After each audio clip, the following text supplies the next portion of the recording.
The Detroit Lions have officially kicked off their bye week and essentially have reached the midway point of the 2023 NFL season.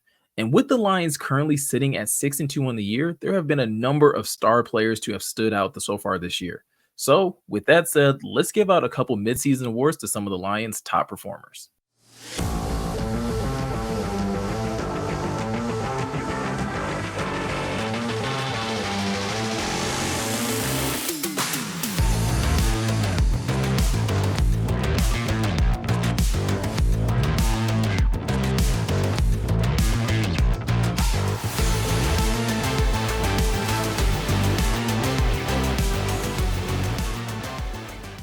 What's going on, Lions fans? Welcome to the Pride of Detroit YouTube channel. I'm Miko, and in today's video, like you guys saw at the top, we are in fact going to be giving out some mid-season awards to some of the Lions' top performers so far through the first 8 weeks of the NFL season. And the Lions have been off to a great start, probably the best start that many of us could have hoped for, with the Lions currently sitting at 6-2. And through that process, there have been a number of big games and big time performances by some key players on this NFL roster. So I want to be able to give out a couple of awards to some players that I think have stood out, specifically looking at offensive MVP, defensive MVP, best rookie, most surprising player, and Mr. Underrated. Now, before we get started with my list, let's keep in mind that this is, in fact, my list. You guys might disagree with some of these players, and that's perfectly fine. In fact, I encourage you guys to disagree and let me know in the comment section below who are some of the players that you may have had or that you would give these awards to on this current Lions roster. Now, when it comes to offensive MVP, there are a number of players on this Lions offense that I think are rightfully deserving of this award. You have skill players, you have the quarterback, you have even players on the offensive line, as well as some of the running backs as well that have played really big performances throughout the year, specifically looking at guys like Jared Goff, looking at Amon-Ra St. Brown, David Montgomery. I think Taylor Decker and Penei Sewell have both had amazing years.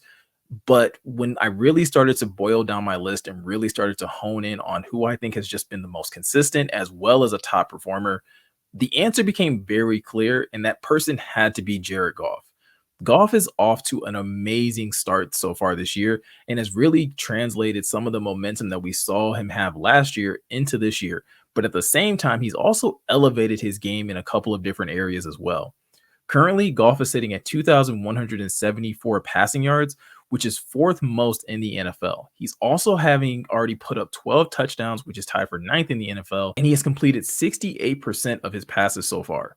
That is just an amazing start for a quarterback that, again, even I at times have criticized and been overly critical of. But one of the areas that I think Jared Goff has taken the biggest leap that isn't going to necessarily show up in the stat sheet is how he's been able to perform or maintain a high level of performance at home and on the road. Last year, there was a stark difference between how Jared Goff played at home, which he was heavily dominant and showcased really high level quarterback play, and sometimes going on the road and not maintaining that same level of play. So far, Goff has basically looked like the same guy, whether he's playing at home inside of a dome or even playing outside, against the likes of Kansas City or against the Bears or whatever the case may be. No matter where the game is taking place, he has definitely elevated his play and has been the main cog in why this offense continues to perform at such a high level. And don't get me wrong, if I had to give an honorable mention, it would definitely go to Amon-Ra St. Brown because he has equally elevated his play and put his name amongst the likes of some of the top 10 wide receivers that we know in this league, seeing as he's already put up over 600 yards. He's had 100-yard receiving games in a row so far. Saint has been playing absolutely out of his mind, and these two together have been one of the best reasons why this offense looks so good going forward. But if I had to just give the award to one person and not try to split this award into co-main and co-MVP winners, I had to go with Jared Goff. He has played amazing, and he's one of the main reasons why I think this team can continue on the trajectory that they're on, especially if he's able to maintain this high level of play at the quarterback position. Now we move on to defensive MVP, and I believe this is probably going to be the most controversial award that I'm going to hand out because most people are going to say that this award should go to Aiden Hutchinson and that it shouldn't be a discussion. And listen, if you have Hutch as your defensive MVP, I'm going to have a hard time arguing it. I think he's had a great year with 4.5 sacks. He picked up another interception this year. He's second in the NFL with total pressures. He's been a force for this defense. And for a lot of people, he's been the most consistent player on this defense. But for me specifically, I think another player who's been very consistent, at least, following the Seattle game, and I talked about this in the last video where I broke down or gave my recap of the Las Vegas Raiders win or the Lions win over the Las Vegas Raiders. I have to go with Aleem McNeil because I think while Aleem maybe had a slow start to the year in those first two games, I think since that Seattle game, he's just been on a tear, has been very consistent for this defense week in and week out. Just as efficient and as effective, I would say, in the pass and run game as Aiden Hutchinson has been. Max so far has put up 4 sacks so far this year, which has him tied for ninth amongst defensive tackles. He also has 20 pressures so far on the year. And not to mention, he has one of the higher PFF grades for defensive tackles at an 84.6. Those are just great numbers for a player that, listen, we hear it all the time when going into training camp about how guys have transformed their bodies and how they feel like they've really elevated their athleticism or their level of play. Mac hasn't just talked about it, he's shown it these last few weeks. And that to me stands out immensely because I really do think this Lions defense is drastically different when he's playing well versus when Hutch is playing well. And I think Hutch has been playing great, but there's only so much he can do from the edge in certain situations. And I do think when Mac is able to create penetration in the middle, especially like he did against the Raiders, where he had two really strong pass rushing sets that got him his 2 sacks. One where he was able to hit a nice spin move in the middle, the other where he was able to split two defenders. This level of play that he's showing and the growth that he's shown in his game, to me at least, has him among some of the top defensive tackles in the NFL. That's how good he's been in these first 8 weeks of the season for me. Now, like I said, that's no shot at anybody that says that Hutch is the defensive MVP so far this year. I think he has the numbers. And I think, again, as far as what he's doing on the edge, especially with no help on the other side, is equally impressive to what Mac is doing. I'm just choosing to give this award to Mac because I just think he's been that good. And it's been a while since with us waiting for him to make this type of jump in his play. I think he deserves the credit for it. Now, next on the list is best rookie. And I feel like this is going to be an easy, layup. And honestly, if you had asked me at the beginning of the year, I would have thought there would have been more debate on the best rookie to this point in the season. But after 8 weeks, it is clear cut that Sam Laporta is by far not just the best rookie on the Lions, but probably one of the best rookies to come out of this draft class, period. So far through 8 weeks, Sam is sitting at 43 receptions, 434 receiving yards, and 4 touchdowns. All of those marks rank in the top 5 of tight ends, not just rookie tight ends, but tight ends, period, in the NFL. That is really impressive for a position that we have typically known to be a hard transition for players to have. But Sam is not just playing well, he's also showcasing the ability to be trusted, and he's being a reliable option for Jared Goff and Ben Johnson when it comes to play calling. Whether it's him catching a pass short, turning it upfield to pick up a first down, or occasionally just extending plays and making himself available to Jared Goff in the passing game. He's also thrown a couple of key blocks in the run game that has helped guys like David Montgomery get touchdowns. Sam's doing it all. And I think for a second round pick to be playing this well, it definitely deserves the credit, or he deserves the credit for being able to sustain that level of play and to elevate himself to not just one of the better rookies in the NFL, but one of the better players at his position so far through the first 8 weeks of the season. And if he's able to continue that play, he once again is another element to this offense that makes you feel really confident about the Lions not just being able to lock up this division, but to actually be a force in the playoffs because he's just that dynamic in both the run game and the pass game. Next on the list, we have most surprising. And this wasn't another one of those awards that was kind of tough because I do think there have been a number of surprising performances from some key players on this Lions roster. Tracy Walker stepping in for CJ GJ has been a big surprise in the fact that we haven't seen a big drop off in safety play. I think Alex Anzalone has been a welcome surprise. I think Cam Sutton, as a newly signed free agent, has been a big surprise. But much like with, offensive MVP, there's so many players that are playing well and have probably even turned a couple heads. It's one of those things when you start to peel, the layers back and you start to kind of look at why this team is still sitting at 6-2 through the first 8 weeks. There's one player for me that stands out above the rest, and that has to be Graham Glasgow. When Graham came to this team, we all thought like, hey, if he wins the starting, position, then that's great. You probably have a really strong starter. But even if he didn't, we were like, oh, well, you still have a quality backup that can probably come in and play a game or two in the event that someone gets hurt.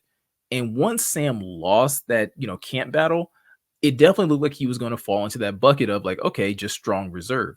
But Graham hasn't just been a strong reserve. He's been a key cog in how this offensive line has played, even though they sustained injuries and they've had to move Graham around. And on the year so far, Graham has only allowed 1 sack. He's been one of the better or higher graded run defenders, according to PFF, at a 77.9. He's one of the better just offensive linemen at a 77.1 when you're looking at comparing him against guards. He's been that good, and he's one of the reasons why the Lions can still run the ball effectively no matter who goes down to that offensive line. They're still able to pass protect so well, no matter who goes down to that offensive line. And it doesn't matter if Graham has to line up at right guard, left guard, or center. He's been able to maintain a high level of play. And that's one of the key reasons why guys like Jared Goff are able to have such a strong start to the season. Why guys like David Montgomery and Jahmyr Gibbs are able to perform so well on the ground and in the run game. Graham's presence is something that I don't think any of us, necessarily saw coming because, again, when he lost the battle, we just didn't think he would get this type of opportunity. But even when guys have gotten healthy, he's played so well that even when Vaitai came back from that injury, they decided to still roll with Graham because he's playing that well. The chemistry with him and the rest of the O-line is at an all-time high. And once again, this is one of those reasons why you just feel really strong about the Lions' chances of making some noise in the NFC as long as they're able to maintain health and continue to play at such a really high level. And last but not least, we have Mr. Underrated. And again, this is similar to Most Surprising. I think, these awards could go to similar types of players, much like, Most Surprising could go to Tracy Walker, Cam Sutton, or Alex Anzalone. Mr. Underrated could go to any of those players as well, because this award for me are players that are playing at a high level, but just maybe aren't getting the notoriety, by us as the fans or the media or whatever the case may be. And so again, when looking across this roster, there's one player that I think just stands out a little bit more than some of the others. And for me, that's Josh Reynolds. Josh Reynolds has been the clear-cut Mr. Underrated. And I think he's kind of taken this award from Khalif Raymond because I think in past years, this is who Khalif has been. He's been a guy that, is putting up really good receiving numbers, has been a reliable threat, in the pass game, but isn't Amon-Ra St. Brown or isn't, in the past, isn't a Jamal Williams or a DeAndre Swift or whatever. And so therefore not getting the notoriety. Josh has been very much that. He only has 22 receptions on the year, but he has 397 receiving yards. And a lot of those yards have come from the fact that he's been a very reliable deep threat, especially when JMO was out. And even though JMO's back, he's still one of the guys that Jared Goff trusts when it comes down to throwing the ball 20 plus yards or further down the field. In fact, Josh has 14 receptions that have gone beyond 20 yards. That is super impressive for a guy that, again, I don't even know how you would necessarily slot him. I guess he's wide receiver 2 on this team, but it doesn't really matter exactly how you try to slot him. He is someone that this offense trusts in a number of situations, whether it's in the red zone, whether it's in just moving the chains. Josh has been that. He has been consistent. He has been someone that they can count on, whether Saint is healthy or if he's not healthy. They at least know Josh Reynolds is someone that they can count on in the pass game. Not to mention, much like a lot of these wide receivers, he's a great willing blocker as well, which absolutely helps his value and helps what he's able to bring to this team. And is one of the, again, another reason why you just feel so confident about this team going forward and this offense going forward the rest of the season. So guys, that's going to do it for my list. Those are the players that I would give these awards to. Jared Goff for offensive MVP, Aleem McNeil for defensive MVP, Sam Laporta for your best rookie, Graham Glasgow for most surprising, and Josh Reynolds for Mr. Underrated. But none of this would really matter without the great coaching that these guys have gotten as well. So I got to give a huge shout out to the entire coaching staff, because they are just as important to why this team is at 6-2. Dan Campbell's leadership, Ben Johnson's play calling, Aaron Glenn making the adjustments and calling great games defensively, and not to mention all the other coordinators on the staff. This has been a complete team effort from the top down, essentially. And without such great leadership, I don't know if the Lions are sitting here at 6-2. They have really good players, absolutely. But without the guys at the top putting them in position to make plays and be the best players that they can be, this record probably looks a lot differently. So I'm going to wrap this video up, but I want to hear from you guys. Let me know in the comment section below, who would you have for any of the awards I named? If you even have a special award that you would like to give to a player, let me know that in the comment section as well.